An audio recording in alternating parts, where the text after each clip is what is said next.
嘿，大家伙儿早喽！5月28号星期一，又在下雨。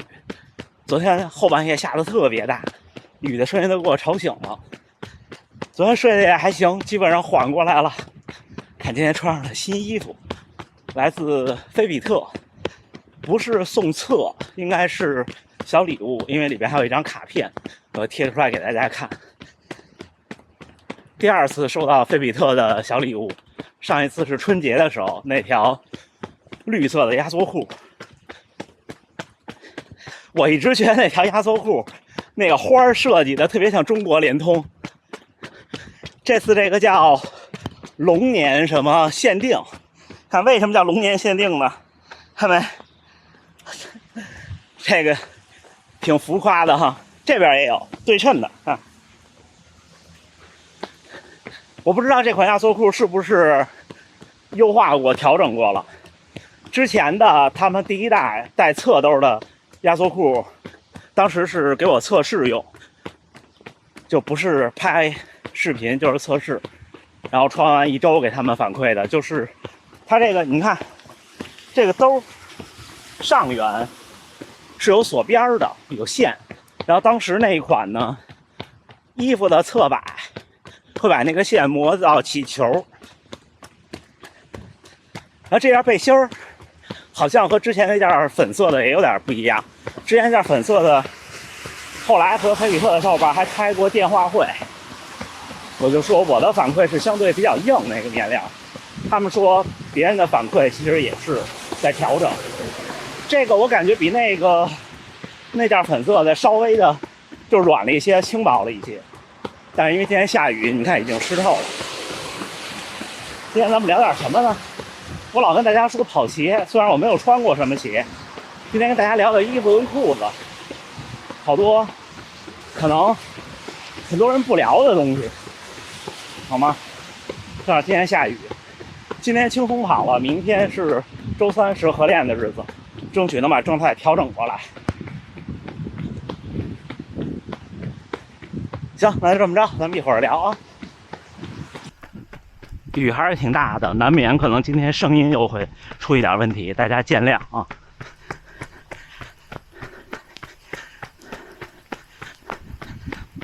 我这些年穿过的衣服，其实实话实说，绝大多数是 Nike 的背心儿和半弹，有一段时间就只穿 Nike 的。但是呢，因为我跑步时间早，那时候其实没有现在这么多国产品牌。Nike 的是不便宜，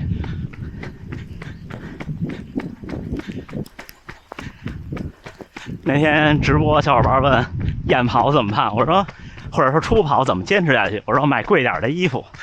我刚开始跑步的时候是8月份，北京8月底开始看见秋天的苗头，然后为了能多穿一阵子，我就买了一个长袖的 Nike 的速干，这种黑色的，像有一点点弹性，摸起来很软的那种速干衣服。那时候还叫 Dry Fit， 我记得在朝阳大悦城那天下班去买的，500多。跟我们一同事一起，他也要跑步，结果呢，实话实说啊，我比人家经济条件好一点，那时候他没舍得。后来他也跑步，我也跑步，跑了一段时间以后呢，好像他就不跑步了。当然了，人家也年轻，比我小将近10岁的。然后再擦一擦这个麦克风。那件衣服真的觉得挺贵的，后来就是买鞋，买那个 Asics 的凯亚诺，又1000多。那时候也没有像现在这么多2级市场，那时候跑步真的是个挺新鲜的事儿。2004年，不，2014年，抱歉。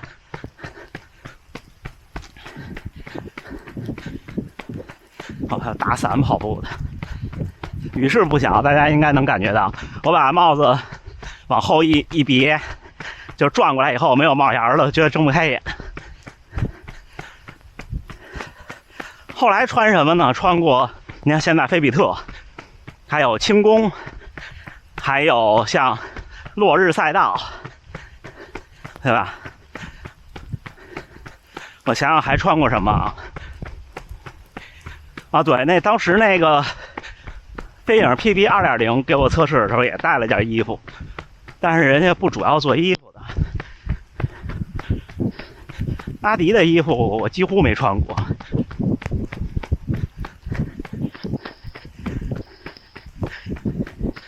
其实大家都差不太多，因为这全世界的面料就这么多材料，对吧？之前还跟大黑原先生请教过，就衣服其实不是太能体现出很明显的技术差别，只不过就是谁喜欢什么就是了。我还穿过那个第1代那个国人竞速，那个我觉得版型有待商榷。那穿上以后特别像去澡堂子里穿那个白色裤衩背心的大爷。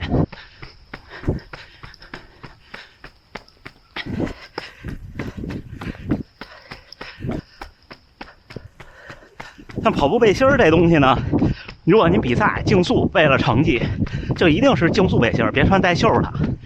至于磨不磨胸这个事儿，说实话啊，我现在穿过的所有材料，就轻工的那个紫色那种材料不磨。它为什么不磨呢？因为它软轻薄，它不会有太多那种就是特色的相对运动。但是那个也有明显的不能说缺点吧，明显的遗憾就是它不太经穿。一般你要重度使用，像我这样1年到1年半，它就会有点泄。不知道南方小伙伴是不是这么说？就是那个脖子那2根带就会越来越松，越来越长。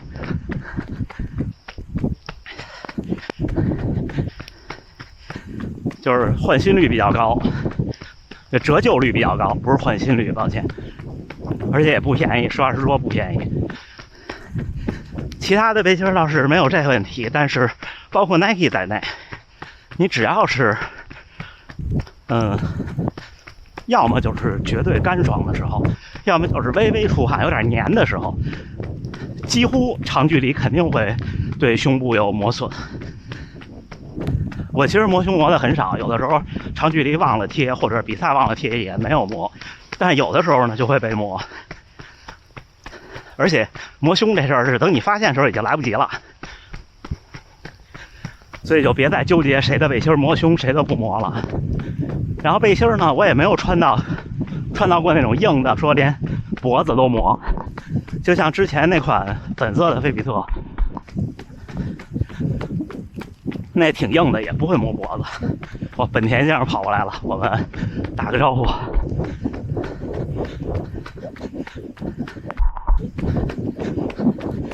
本田さん、おはようございます。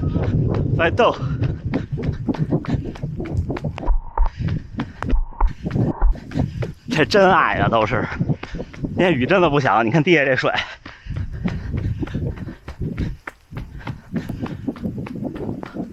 另外，至于背心舒不舒服这事儿，能不能出成绩，我觉得背心的影响不大，主要就是你好看就行了。不过有一个小建议，就是你们看我大阪马拉松的视频，你们看在上大坡之前那一个镜头，家属拍我，你看我那衣服后边撩上去了，是因为那天因为鞋面上要绑那个芯片，我没有带 Stride， 我又带了高驰的2代的 Pod， 别在腰上。然后那衣服因为可能跑动或者说撩起来擦汗，后边就挂在那 Pod 上就下不去了，我没注意就不好看。所以其实我个人是偏向于下摆长一点的款式，仅此而已。但是那天我受伤了，就是新的那个 BTC 订阅那件背心，我说那个材料不高级，它那上面挖那小洞，那个边儿特别的尖锐。那天撩起来一擦汗，回去家属说：“你这嘴边怎么有一道伤口啊？”就划破以后，过一段时间才能发现那种伤口，就有那个很凝固的结痂。我说：“哎呦，应该就是它，因为当时我擦汗的时候觉得特疼，划了一下，那件不好。”其他都还行。就是这一代、上一代，或者说以前的材料都不会差到哪儿去，因为说白了，你看现在我衣服全湿了，这衣服吸不吸水不差那一点重量，因为它体积就那么大，它就是全吸水，也不重要。而且我刚才说的所有的衣服我都在雨天穿过，没有一件是能真的说轻盈速干的。不光是雨天，夏天出汗多的时候我也穿过。所谓速干就是那干洗了以后干得快。至于谁干得快呢，都差不多，因为我几乎没有在湿热的地方，就是又湿又热的地方生活过。包括新加坡其实只热不湿，我觉得和泰国或者和福建比差远了，就暴晒。背心好不好看呢？就看版型，就是菲比特这我觉得有些过于强调方领，方领的时代过去了。然后就是那个腋下呢，开口大不大？太小了不好看，太小了就像我说那个第一代那国人竞速那感觉，太大了呢，就又有点像穿一面片。而且如果你要带胸带、心率带，也挺尴尬，是吧？擦一下那个麦克风啊，甩一甩，就差不多了。然后有没有风洞？我个人认为我的体感差别不大，但是有风洞有一个好处，比赛的时候别号码布就不会伤衣服，否则那种都是封死的面的别跟别根肯定或多或少会伤衣服。而且不知道大家有没有这个经历，就是跑比赛前几公里不习惯的时候，手会刮号码牌摆臂的时候，因为平常没有这东西，你那后面还别上，它不可能是100%贴合的，会鼓起来一点，尤其是两边。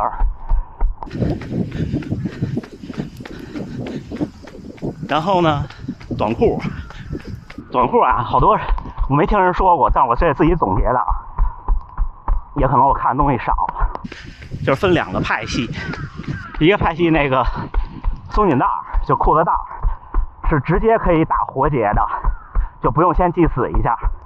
比方说 Nike， 比方说轻功，那你系死一下反而不对。它为什么这样呢？因为它是交叉穿出来的，就是右边过来那根带在裤子里边是从左边那口穿出来的，反过来也一样。哎，我觉得那种挺好。我第一次穿 Nike 的裤子，我发现怎么跟原来小时候系裤子那种系法系上特不舒服呢？因为你第一个死扣系上你就勒不动了，我才发现这一点。我当时觉得这个挺有意思。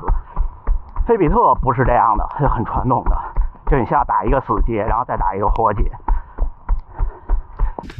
我觉得前者好，前者你就算不打结，你勒出来以后，它往回缩的也会比较的慢。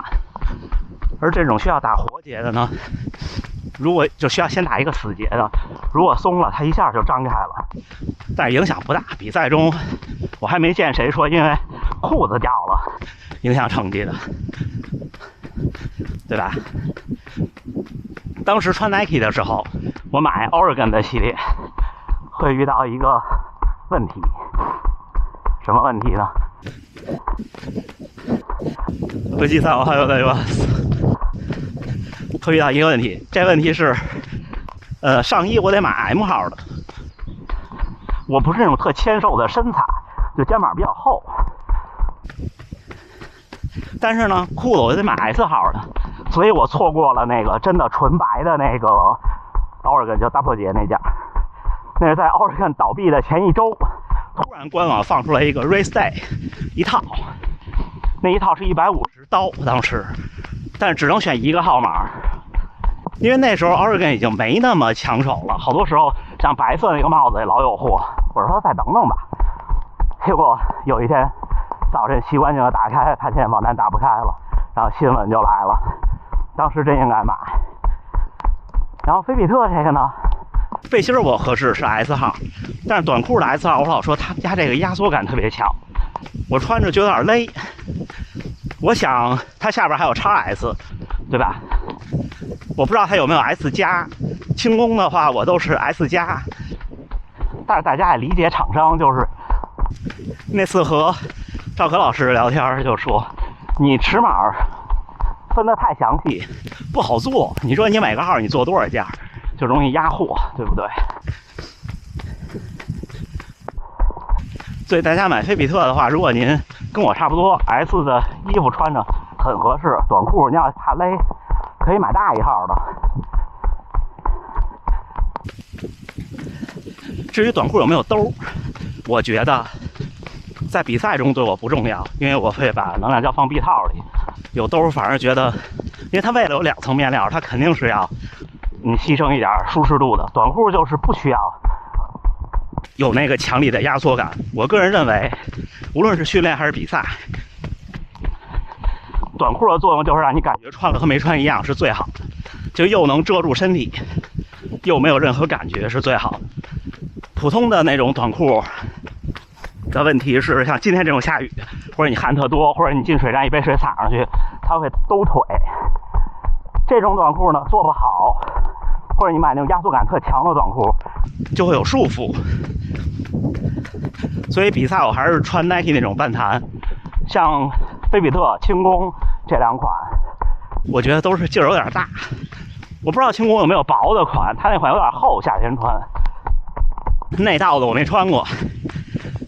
上周三看后藤先生穿了一个内道的，我没好意思问他在哪儿买的，也是两边有兜的，看着还挺好看的。他跟我说这是中国品牌，我看了一下，我一看是内道的拼音，我没反应过来，因为我实话实说，小伙伴们，我是第一次见着东西，我之前没有关注过这个品牌。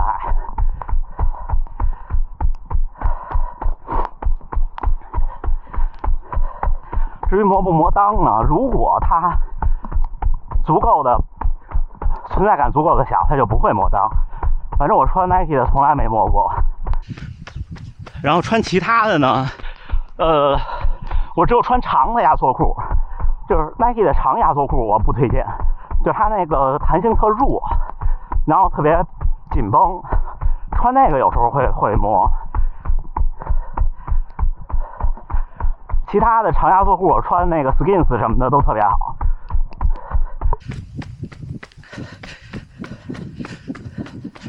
袜子我都是随便穿，最便宜的迪卡侬。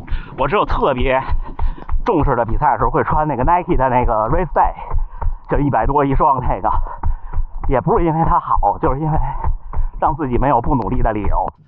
但是那真的不禁穿。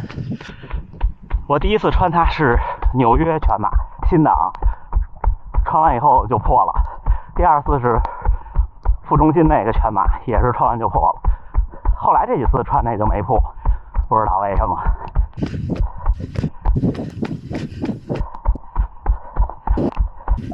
鞋就不说了，鞋冷说了，好吗？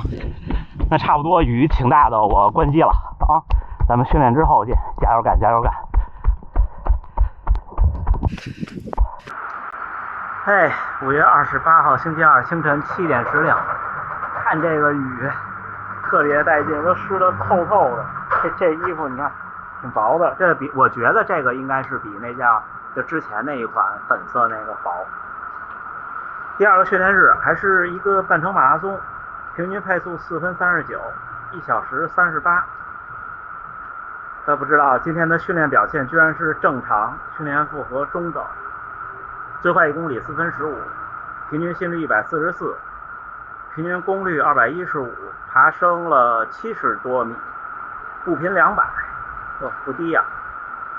今天我就带的高石的 POD，我今天的垂直振幅是6.2厘米，平均垂直步幅比是5.8，左右平衡是49.4和50.6，就这些不用太在意，尤其是这左右平衡真的不用太在意，因为大部分时候很多设备测不准。如果您不是用这种 POD 或者心率大的胸大，光靠手表，那基本上算出来的数大概看一个高兴就行了，因为确实是不可能。我觉得目前人类的技术不可能太准。Stride 一个脚一个那个还凑合。行吧，今天跟大家聊这衣服，你看啊，只要下雨，你什么材料都逃避不了这个。但是我今天说我喜欢下摆长一点的，但是下摆长一点的也有下摆长一点的缺点，就是下雨或者汗特多的时候，因为它都会吸水，底下会沉，就会往下有点坠。这个是下摆长的缺点，但是正常时候没事儿。我觉得下摆长倒没有什么体感的区别，主要就是觉得下摆长穿起来稍微好看一点。因为我们普通人跑步的那个前倾，其实大多数时候都会伴随着弯腰。如果你一旦弯腰，你又向前，就是你要是那种比赛要玩命往前冲，你的上半身你又会有不自觉的向前挺，然后从侧面一看就特别不好看，照相的时候。行吧，那就这么着。今天这个大雨激发一下斗志，一开始说轻松跑，跑的不算慢，其实对我现在的训练来说，明天的合练还不知道课表，我估计可能不是5个1公里，就是400米去冲坡这种。行，那就这么着。最后还是祝大家能努力生活，健康平安。昨天忘了一个事儿，周末比赛的小伙伴们都恭喜各位，开心的参加了一场比赛。那咱们明天再见。